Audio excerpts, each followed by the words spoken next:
Tudo começa quando você tem algo para fazer, como por exemplo, lavar a louça. Quantas vezes você já deixou de lavar aquela pilha de louça, mesmo sabendo que isso levaria uns 10 minutos no máximo? Daí você deixa aquela louça acumular na pia e quando finalmente decide lavar, percebe que ali se criou um novo ecossistema autossustentável. Um filósofo chamado Sêneca já deixou claro: enquanto desperdiçamos nosso tempo hesitando e adiando, a vida se dissipa. Já a psicologia vai dizer que procrastinar está relacionado a problemas de saúde mental, como ansiedade e depressão, e que a procrastinação pode adoecer a nossa mente, levando ao esgotamento emocional e físico. Eu já fui assim com você, mas tá na hora de parar com isso e finalmente travar uma luta contra o monstro que acabou te consumindo por completo e você nem percebeu isso acontecendo. Tudo que eu vou falar pra vocês me ajudou muito no passado e ainda continua me ajudando nos dias de hoje. Então, vamos começar pelo início de tudo, a origem da procrastinação. Vamos pegar o exemplo que eu citei no começo do vídeo, você lembra? Imagina que a pia está limpa e você está terminando de jantar. Você está com um turbilhão de pensamentos e isso te cansa, só de se imaginar lavando a louça. Então você, numa tentativa de buscar conforto momentâneo, acaba deixando a louça suja na pia. Tudo bem, afinal é só um prato e um talher. Mas o segundo dia chega, e agora você tem uma louça para ser lavada. Pensar nela te cansa, então você vai tomar seu café e, novamente, buscando um conforto momentâneo, você deixa para fazer aquilo em outro momento. O terceiro dia chega, e agora você tem uma louça de 2 dias acumulados na pia. O que antes poderia acabar em 1 minuto, agora pode te tomar quase 30. Simplesmente você foi pego pelo golpe mais forte desse monstro, o efeito bola de neve.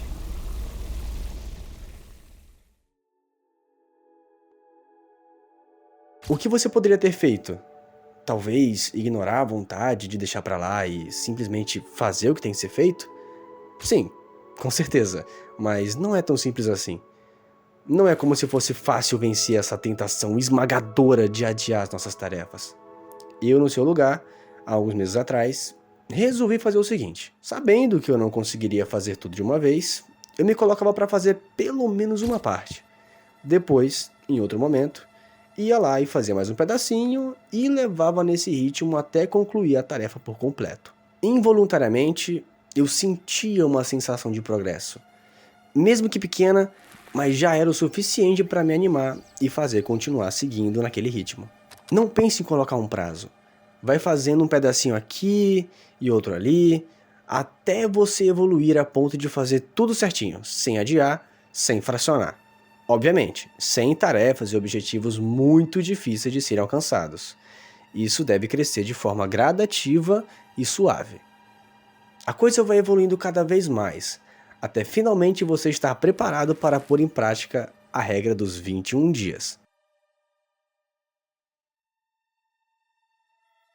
Essa teoria vem de um livro escrito por um psicólogo e cirurgião plástico americano chamado Maxwell Maltz. Nela, o autor afirma que 21 dias era o prazo que seus pacientes levavam para se adaptar à sua nova imagem depois de passar por uma intervenção cirúrgica. Ao realizar uma ação de forma consistente por 21 dias, ela se torna automática e passa a fazer parte da sua rotina. Isso significa nunca ter uma pilha de afazeres acumulados, pois você vai sempre estar deixando tudo em dia. Essa regra serve tanto para criar um hábito positivo, quanto para quebrar um hábito negativo.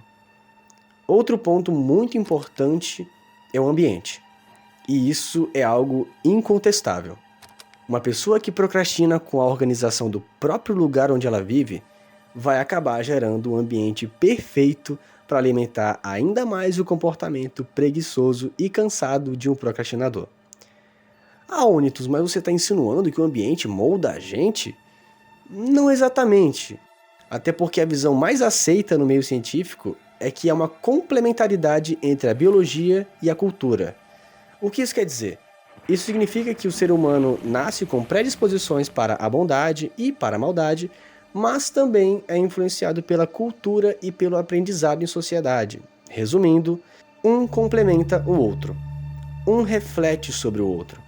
Um procrastinador reflete um ambiente desorganizado. E um ambiente desorganizado reflete um procrastinador. Se você já tem uma predisposição para ser um procrastinador, você deve manter o ambiente ao seu redor em seu favor. Começa pelo mais simples, o que for mais fácil. Quando você for ver, já concluiu. E a sensação de progresso é a melhor recompensa que você pode ter naquele momento. Agora é cuidar e manter tudo em ordem. Consequentemente, isso irá refletir sobre você, fazendo você se acostumar a ser uma pessoa mais organizada e disciplinada. Totalmente o oposto do que você era antes. Mas lembre-se, é uma jornada. Não foi fácil para mim e não será fácil para você também. Vão existir dias em que você não conseguirá fazer tudo o que é preciso, mas também é de suma importância saber reconhecer os pequenos progressos. Isso vai ser o seu combustível para te manter determinado durante a luta contra esse monstro. Também é muito importante identificar que tipo de procrastinador você é, pois praticando o autoconhecimento você irá se compreender melhor e assim traçar formas de trabalhar as suas falhas, consequentemente evoluindo de forma mais eficiente. Isso significa levar menos tempo e menor dificuldade para vencer a procrastinação.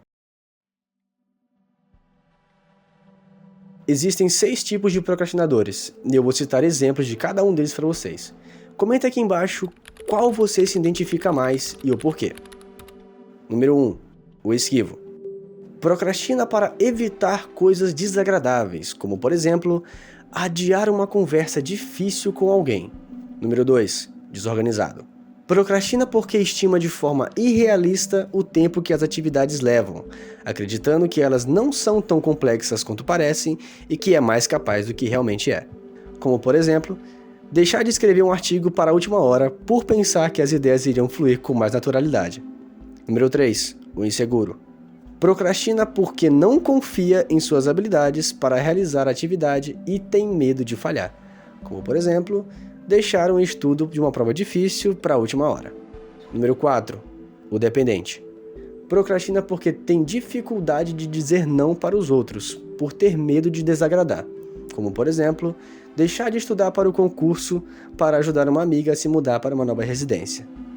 Número 5. O radical.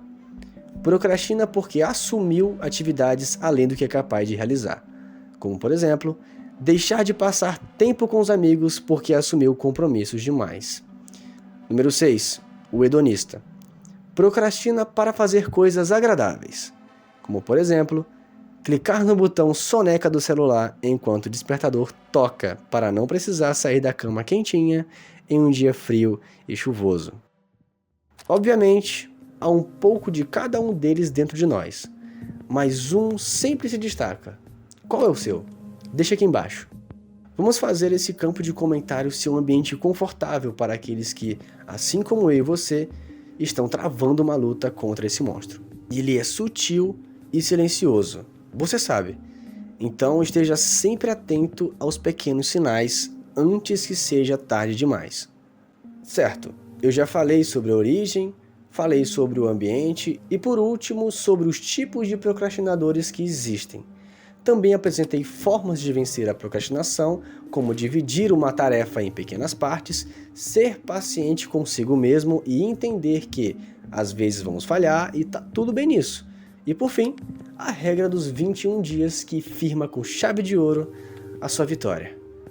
Foque no agora, no que dá para ser feito agora. Aplique tudo o que eu falei para vocês nesse vídeo e eu tenho certeza que vocês também irão conseguir. Afinal, se eu consigo, você também consegue. Eu sou o Onitus e obrigado por assistir. Deixa um like aí.